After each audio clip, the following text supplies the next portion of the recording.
السلام علیکم۔ اس وقت جب میں آپ سے مخاطب ہوں تو پاکستان کے حوالے سے، اندرونی معاملات کے حوالے سے بہت سی خبریں، بیرونی معاملات کے حوالے سے بھی بہت سی خبریں ہیں، لیکن ایک ایسی خبر ہے جس سے میں آج کی ویڈیو کا آغاز اس لیے کرنا چاہتی ہوں کیونکہ جب یہ خبر میں آپ کو بتاؤں گی تو آپ کو پتہ چلے گا کہ کتنی امپورٹنٹ اور کتنی سینسٹیو ہے یہ خبر۔ خبر صرف ایک لائن کی ہے، اور ویسے میں بتاؤں خبر ہوتی ہی ایک لائن کی ہے، ہیڈ لائن ہوتی ہے نا، وہ ایک خبر ہوتی ہے، اور پھر اس کے بعد آپ اس کے اندر اس کی انٹینسٹی کو سمجھتے ہیں۔ مکہ مکرمہ میں 10 پاکستانی مالی فراڈ کے واقعات میں گرفتار ہوئے ہیں۔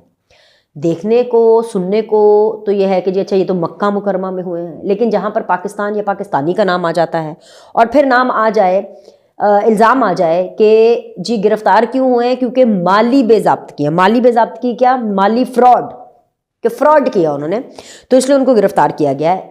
اب سوچنے میں تو بڑی عجیب سی بات لگتی ہے کہ بھائی یہ جو جال ساز ہیں، یہ جو فراڈیے ہیں، فراڈیے کی کوئی نیشنلٹی نہیں ہوتی۔ جس طرح دہشت گرد کی کوئی نیشنلٹی، کوئی ریلیجن، کوئی کاسٹ، کوئی صوبائیت نہیں ہوتی، اسی طرح جو چور ہیں، جو فراڈیے ہیں، جو جال ساز ہیں، ان کا بھی کوئی دین ایمان نہیں ہوتا۔ ان جال سازوں نے جعلی سونے کی سلاخیں بیچی تھیں اور یہ کوشش کر رہے تھے بیسیکلی بیچنے کی، لیکن وہ تو ظاہر سی بات ہے کہ سعودی حکام نے مکہ مکرمہ میں ان کو پکڑ لیا اور ان کو گرفتار کیا۔ اور اتنی حیرت ہوتی ہے کہ یہ لوگ مکہ میں رہ کر، اتنی مبارک سرزمین پر رہ کر، سعودی عربیہ کی، وہاں پر ان کو فراڈ کرنا سوچتا ہے۔ تو جیسے یہ خبر آئی نا تو ایک نوٹ بھی آیا ساتھ میں دماغ میں، وہ ٹنگ ٹنگ کر کے گھنٹی بجتی ہے نا، کہ خانہ کعبہ میں سیاسی نعرے بازی کی گئی اور اس جماعت کے لوگوں کی طرف سے کی گئی جو کہ ریاست مدینہ بنانا چاہتے ہیں، اور ان پولیٹیکل ورکرز کی طرف سے منظم طریقے سے یہ نعرے بازی کی گئی، کیریکٹر اسیسینیشن کی گئی، اس پاک سرزمین کا خیال نہیں رکھا گیا، عزت و تکریم کی رتی بھر پرواہ نہیں کی گئی ان لوگوں کی طرف سے جو کہ آج کل تو یہ منجن بہت زور و شور سے بیچتے ہیں کہ وہ جو 190 ملین پاؤنڈ والا جو معاملہ ہے نا، وہ جو القادر ٹرسٹ ہے، جو کہ اس ٹائم پہ القادر ٹرسٹ نہیں تھا اور القادر یونیورسٹی تھی، وہ تو فلاحی ایک ادارہ ہے، اس کے اندر ایک ریلیجن کی تعلیم دی جاتی ہے، اور جی یہ ان لوگوں کی کارستانی تھی، یہ ان لوگوں کی کارستانی تھی۔ بھلا ان سے کوئی پوچھے کہ بے شرمو، یہ ڈوب مرنے کا مقام ہے آپ لوگ کے لیے کہ آپ جال سازی سے، غبن سے، دھوکے سے، وہ NCA کے 190 ملین پاؤنڈ والا پورا معاملہ جو کہ بیسیکلی پاکستان کی اکاؤنٹ میں آنا تھا، حکومت کے خزانے میں آنا تھا، جو کہ پاکستان کی حکومت کا تھا، آپ نے اس کو، وہ ملک ریاض کا جو فائن ہوا تھا سپریم کورٹ کی طرف سے، آپ نے اس کو اس میں ایڈجسٹ کر دیا، بدلے میں آپ نے دھوکے سے 2 نمبری سے آپ نے یہ زمین لے لی، جس کے اوپر اب آپ یہ پرچار کر رہے ہیں اسلامی تڑکا لگا کے کہ اس کے اوپر تو یہ دیکھیں جی ہم نے کتنا زبردست ہم نے کام کرنا تھا۔ خیر میں کوئی ریلیجیس اسکالر تو ہوں نہیں، اور میں یہ سمجھتی ہوں کہ ریلیجن کو اور سیاست کو الگ رکھنا چاہیے، لیکن پھر بھی جب ایسی باتیں آتی ہیں تو یہ کہنا پڑتا ہے کہ مجھے جو ریلیجن میری ماں نے سکھایا ہے، میری ماں نے ہمیشہ کہا نماز میں سب سے پہلی چیز نماز کی نیت، تو نیت کیا ہے، نیت کیا ہے یہ بہت میٹر کرتا ہے، اور القادر یونیورسٹی کی نیت کیا تھی یہ آج بچہ جانتا ہے کہ نیت تھی کہ جی غبن، بدلے میں کیا چاہیے، میں نے یہ دیا آپ کو، بدلے میں نے کیا لیا۔ تو نوٹ آیا کہ جی پاکستان میں بھی اسی طرح مدینہ کے نام پر، مذہب کے نام پر، اسلام کے نام پر، مسلمانوں کے نام پر جال سازی کرنے کی کوشش کی گئی، اور جس شخص نے جال سازی کی نا، وہ جو جال سازی کرتا ہے وہ نوسر باز سے تو کم نہیں ہوتا، دھوکے باز سے تو کم نہیں ہوتا، وہ دھوکے باز اڈیالہ جیل میں قید ہے۔ بہت سیدھی سی بات ہے۔ مسئلہ یہ ہے کہ پاکستان کو اس وقت سیاسی، معاشی، معاشرتی اور سیکیورٹی کے سنگین مسائل درپیش ہیں۔ اب ان میں سے جو معاشی مسائل ہیں اس کے اوپر تو ظاہری بات ہے پاکستان کی معاشی ٹیم، گورنمنٹ کافی حد تک کام کر رہی ہے، پرابلم سے پاکستان نکل چکا ہے، لیکن اب ترقی کی طرف جانا ہے۔ سیکیورٹی کی اگر میں بات کروں تو سیکیورٹی اور معیشت بھی ٹو سم ایکسٹینٹ. اس کے اوپر پاکستان کی جو فوج ہے وہ دن رات ایک کیے ہوئے ہے، ہر چیلنج سے لڑ رہی ہے. لیکن جب بات آتی ہے نا سیاسی اور معاشرتی معاملات کی، تو یہ سوللی ہوللی سیاستدانوں کی ذمہ داری ہوتی ہے کہ آپ نے سیاسی معاملات کو کس طریقے سے سر انجام دینا ہے، آپ نے معاشرتی معاملات کو کس طریقے سے سر انجام دینا. گلا بھی ذرا خراب ہے، اسٹل انڈر دا ویدر. تھوڑی بہتری آئی ہے دوائیاں شوائیاں کھا کے، لیکن مجھے لگتا ہے معاملہ بھی تھوڑے دن اور چلے گا. Heaven said that. تو اگر کچھ ہو تو اس کو ایکسکیوز کیجیے گا، پلیز ڈونٹ مائنڈ. تو معاملہ یہ ہے کہ 190 ملین پاؤنڈ کا کیا فیصلہ آنا ہے یہ سب کو پتہ ہے، اور اس لیے نہیں کہ کوئی فکس فیصلہ ہے. پی ٹی آئی کو تو اس لیے پتہ ہے کیونکہ انہوں نے تو غبن کیا ہے، انہوں نے تو چوری کی ہے، انہوں نے تو فراڈ کیا ہے، انہوں نے تو جرم کیا ہے. تو جو چور ہوتا ہے اس کو پتہ ہوتا ہے کہ چوری کی سزا کیا ہے. باقی لوگوں کو اس لیے پتہ ہے کیونکہ جن جن لوگوں کو اس کیس کی انڈرسٹینڈنگ ہے ان کو پتہ ہے کہ فراڈیوں کو تو ایسے نہیں جانے دینا. اب کیونکہ پی ٹی آئی کو پتہ ہے کہ سزا سخت ہوگی، تو یہ نیریٹو بنانے کی کوشش کی جا رہی ہے. اور یہ جو وہ نیریٹو بنا رہے ہیں نا، اسی سے ہی پتہ چلتا ہے کہ یہ سزا بڑی سخت ہونے والی ہے. اور نیریٹو یہ بنا رہے ہیں کہ سلمان اکرم راجہ صاحب وکیل ہوتے ہوئے بھی یہ کہہ رہے تھے کہ بھئی نیشنل کرائم ایجنسی نے جو پیسے دیے وہ ملک ریاض کے، یہ وہ تو کوئی 2 نمبری نہیں تھی. تو بھائی ان سے کوئی پوچھے یا ان کو کوئی بتائے کہ نیشنل کرائم ایجنسی نام ہی کافی ہے. یہ نام ہی اپنے آپ میں بتاتا ہے کہ جہاں جہاں کرائم ہوتا ہے وہاں پر یہ ایجنسی انوالو ہوتی. پھر علیمہ خان کی سن لیں تو وہ یہ آ کے کہہ رہی ہوتی ہیں کہ بھائی یہ تو basically Asif Ali Zardari Peoples party کو فیسیلیٹیشن دی گئی تھی. اور چلیں وہ اس لیے شاید کہہ رہی ہوں گی کیونکہ ایزیوم ہی میں کر سکتی ہوں، کیونکہ ایسی چیز تو جو 190 ملین پاؤنڈ کا جو بھی معاملہ کورٹ میں چلا اس میں اس قسم کی تو کوئی بات نہیں ہوئی. لیکن آبویسلی کیونکہ پی ٹی آئی کو اوپر سے چیزیں آ جاتی ہیں، بشرا بی بی ایک پھونک مار دیتی ہے تو سب کو جو ہے وہ پھونک کے ذریعے وہ چیزیں پہنچ جاتی ہیں، کوئی منتر تنتر جادو تنتر جو بھی ہے. لیکن علیمہ خان صاحبہ شاید اس لیے کہہ رہی ہوں گی کیونکہ ملک ریاض صاحب کی جو پاکستان پیپلز پارٹی کی طرف کلوزنس ہے، تو انہوں نے کہا سوچا ہوگا کہ یار میں بل جو ہے نا آصف علی زرداری صاحب کے نام پہ پھاڑ دیتی ہوں. لیکن ایسی بھی کوئی بات نہیں ہے، کہہ دینے سے تو معاملہ نہیں ہوتا نا، ثابت بھی کرنا پڑتا ہے. کورٹ آف لاء کے اندر تو لازماً ثابت کرنا پڑتا ہے. پھر علیمہ خان نے کہا کہ جو یہ 190 ملین والا معاملہ ہے وہ تو اتنا بڑا کوئی کرائم نہیں ہے. تو جب وہ یہ کہا جاتا ہے نا کہ اتنا بڑا کوئی کرائم نہیں ہے، کہ یہ تو کوئی بات ہی نہیں ہے، اور سلمان اکرم راجہ صاحب جیسے شخصیت یہ کہ جو کہ قانون کو سمجھتے ہیں، اور پھر پوری پی ٹی آئی یہ پورا تاثر اور یہ کرے گا کہ کوئی مسئلہ ہی نہیں ہے. عمران خان خود یہ بول رہے ہیں کہ جی فیصلہ کیونکہ اس لیے نہیں آ رہا کیونکہ فیصلے جج کے پاس کچھ ہے ہی نہیں فیصلہ دینے کے لیے. تو اس سے پتہ چلتا ہے کہ باجی ڈر گئی، باجی ڈر گئی، بھائی جان ڈر گئے کہ عمران خان ڈر گئے. ان کو پتہ ہے کہ فیصلہ کیا آنا ہے، تو وہ لہٰذا اب یہ نیریشن بلڈنگ کر رہے ہیں کہ کچھ نہیں ہوگا، یہ کچھ ہے ہی نہیں، مسئلہ ہی کچھ نہیں ہے، مجھے پھنسانے کی کوشش کی جا رہی ہے. لیکن یہ سچ نہیں ہے. بالکل ویسے جیسے گنڈا پور صاحب کی جو بڑکے ہیں وہ کبھی سچ نہیں ہوتے، وہ صرف بڑکے ہی ہوتی ہے، اس لیے ان کو بڑکے کہتے ہیں، ان کو دھمکیاں کہتے ہیں، ان کو تری کہتے ہیں. کچھ فوٹو میں آپ کو دکھا دیتی ہوں، میں کہوں گی کہ میرے جو ایڈیٹر ہے میں اس کو ساتھ میں تصویروں کو لگا بھی دیں. عامر چیف صاحب جو ہیں وہ خیبر پختونخوا میں گئے، پشاور میں گئے، وہاں پر انہوں نے پاکستان کے میٹرز کو کنسرن کیا، سیکیورٹی ایشوز کو کنسرن کیا، خوارجین، افغانستان، طالبان، ان سارے میٹرز کو پر کیا. بیسیکلی فوٹو کے اندر دیکھیں کتنا بیبا بچہ خیبر پختونخوا کے چیف منسٹر بن کے بیٹھے ہوئے ہیں. یہاں پر میں آرمی چیف صاحب کو اپریشیٹ کروں کہ یہ ایک اور بہت بڑا جسچر وننس کا انہوں نے دیا، سب کو اکٹھے بٹھا کر کے سب کو بتایا کہ بھائی پاکستان کے یہ مسئلے ہیں اور ان کا یہ حل ہے، اور ہمیں ان سب کو ٹوگیدر وننس کے طور پہ ہم نے ان کو حل کرنا. ٹھیک ہے. وہاں پر بہت ہی زیادہ بیبے بچے بن کر کے بیٹھے ہوئے تھے. اب باہر نکلیں گے تو گندی زبان سے زہر اگلیں گے.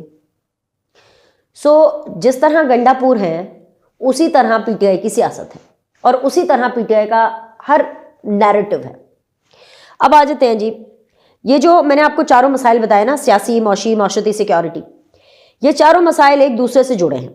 معاشی استحکام تبھی آ سکتا ہے جب ملک میں سیاسی استحکام ہو، اور سیکیورٹی استحکام کا براہ راست تعلق معاشی اور سیاسی استحکام سے وابستہ ہے۔ کوئی بھی ملک سیاسی، معاشی اور سیکیورٹی اعتبار سے مستحکم ہو تبھی وہاں پر معاشرتی استحکام آتا ہے اور لوگوں کی بھیڑ ایک قوم بن جاتی ہے۔ اب اس کو ایک قوم بنانا ہے۔ ہم ایک قوم تھے، ہم ایک زندہ قوم تھے، تھوڑی دیر کے لیے ایک ایکسپیریمنٹ کے چلتے بہک گئے، لیکن اب دوبارہ اس کو ایک قوم بنانا اور ایک زندہ قوم بنانا ہے۔ ملکی معیشت سدھارنے کے لیے وفاقی حکومت دن رات کوشاں ہے اور ایسی پالیسیز لائی جا رہی ہے جس سے پاکستان ڈیفالٹ کے خطرے سے نکل کر ترقی کی طرف چل پڑا ہے۔ ملکی سرحدوں کو ناقابل تسخیر بنانے کے لیے پاک افواج دن رات مصروف ہے۔ ماضی کی چند غلط پالیسیز کے باعث پاکستان کو ایک بار پھر اندرونی خطرات لاحق ہیں۔ سرحدوں کے ساتھ ساتھ پاک افواج کو پاکستان میں موجود جو خوارجین ہیں ان کو چن چن کر جہنم واصل کرنا پڑ رہا ہے۔ ایک جنگ ہے اور ہماری فوج اس کے اوپر لگی بھی ہے۔ Army chief general Asim Munir اس وقت بھرپور طریقے سے اس جنگ کو لیڈ کر رہے ہیں۔ اسی سلسلے میں army chief general Asim Munir نے پشاور کا دورہ کیا اور مختلف سیاسی جماعتوں کے رہنما سے ملاقات کی۔ آرمی چیف کا کہنا تھا کہ برائی کی قوتوں کے خلاف وہ سب متحد ہیں، دشمن سے آنی ہاتھوں سے نپٹا جائے گا۔ یہ جنگ جاری ہے اور اس سے منطقی نتیجے تک ضرور پہنچائیں گے۔ شرکا نے بھی دہشت گردی کی لعنت کے خاتمے کے لیے ایک سیاسی آواز اور عوامی حمایت کی ضرورت پر اتفاق کیا۔ اس موقع پر army chief general Asim Munir نے واضح کیا کہ قوم کا امن خراب کرنے کی کسی بھی کوشش کا فیصلہ کن اور پوری قوت سے جواب دیا جائے گا۔ دشمن بھاری نقصان اٹھاتے رہیں گے اور نقصان پہنچانے کی ان کی صلاحیت بہت جلد ختم کر دی جائے گی۔ دشمن اختلاف اور خوف کے بیج بونے کی کوشش کر سکتا ہے، لیکن ہم پیچھے ہرگز نہیں ہٹیں گے۔ جی ہاں، ہماری سیکیورٹی فورسز خوارجیوں کا پیچھا کر رہی ہے اور ان کے ٹھکانوں کو ختم کیا جا رہا ہے۔ 12 اور 13 جنوری کو بھی خیبر پختونخوا کے جو ضلع ٹانک ہے اور تیرا ہے وہاں پر 2 مختلف آپریشنز کیے گئے، 8 خوارجین کو جہنم واصل کیا گیا۔ یہ تمام کامیاب آپریشنز انٹیلیجنس معلومات کی بنیاد پر کیے جا رہے ہیں۔ معاشی اور سیکیورٹی استحکام تبھی آئے گا جب ملک میں سیاسی استحکام ہوگا، اور سیاسی استحکام کی ساری ذمہ داری سیاستدانوں پر عائد ہوتی ہے۔ اب اس پر بات کرنے سے پہلے جو آرمی چیف صاحب نے جو ساری باتیں کی وہ صرف ان خوارجین کے لیے نہیں، دہشت گردوں کے لیے بھی۔ دہشت گرد ہر وہ شخص جو کہ دہشت پھیلا رہا ہے، اس میں گنڈا پور کی پارٹی بھی شامل ہے۔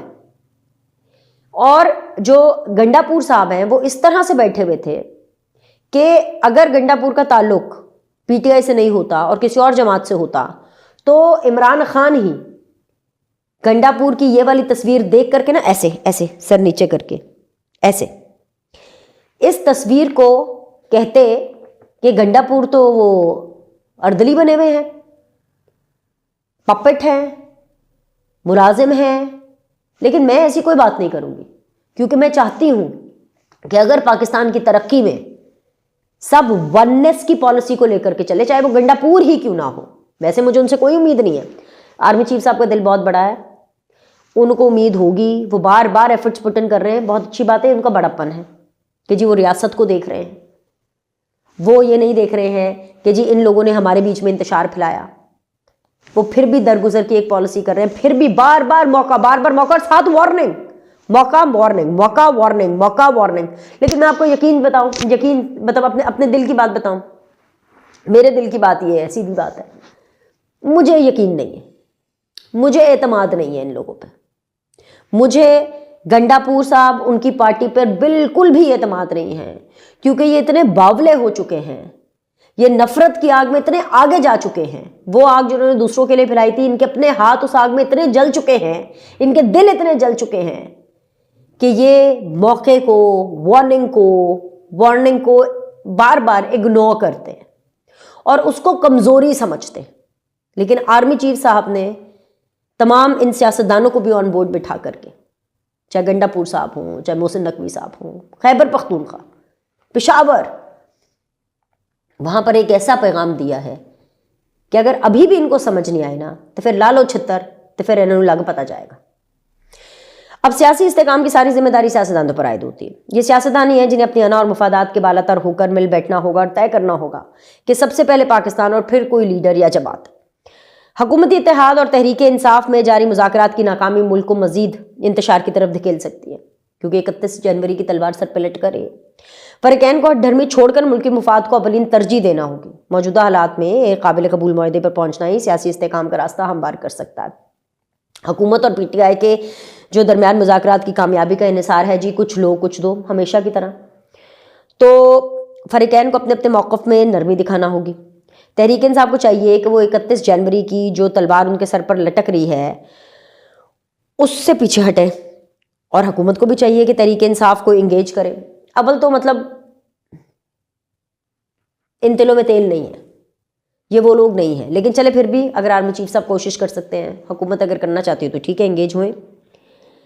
مگر مسئلہ یہ ہے کہ سیاسی استحکام تبھی آ سکتا ہے جب دونوں فریقین ایک دوسرے کا وجود تسلیم کر کے آگے بڑھیں گے۔ ہم ایک ہوں گے تبھی جو ایلون مسک ہے اور جو انڈیا ہے ان جیسے شدت پسندوں کو منہ توڑ جواب دے سکیں گے۔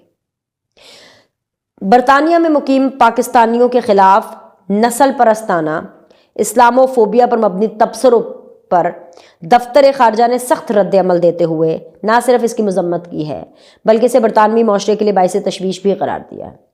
عرب پتی امریکی شخص ایلون مسک کی جانب سے ایشین گرومنگ گینگز، کس کو کہا گیا ہے ایشین گرومنگ گینگز؟ اوورسیز پاکستانیوں کو، کیونکہ اس کو بھارت نے کہا کہ آپ ایشین گرومنگ گینگز نہ کہیں، آپ پاکستانی گرومنگ گینگز کہیں، اور ایلون مسک نے اس کے اوپر رپلائی کیا کہ یس یو آر رائٹ۔ تو بھارت ہو، ایلون مسک ہو، ان سب نے اوورسیز پاکستانیوں کے اوپر ایک دھاوا بول دیا کہ جی یہ تو ایشین گرومنگ گینگز ہے۔ میں تو کہتی ہوں جتنے بھی اوورسیز پاکستانی ہیں ان کو اس کے اوپر احتجاج کرنا چاہیے، برطانیہ کو کرنا چاہیے، اور سب سے بڑی بات یہ کہ پی ٹی آئی کو ڈوب مرنا چاہیے، کیونکہ پی ٹی آئی یہ کلیم کرتی ہے کہ جتنے بھی اوورسیز پاکستانی وہ ان کے ہیں۔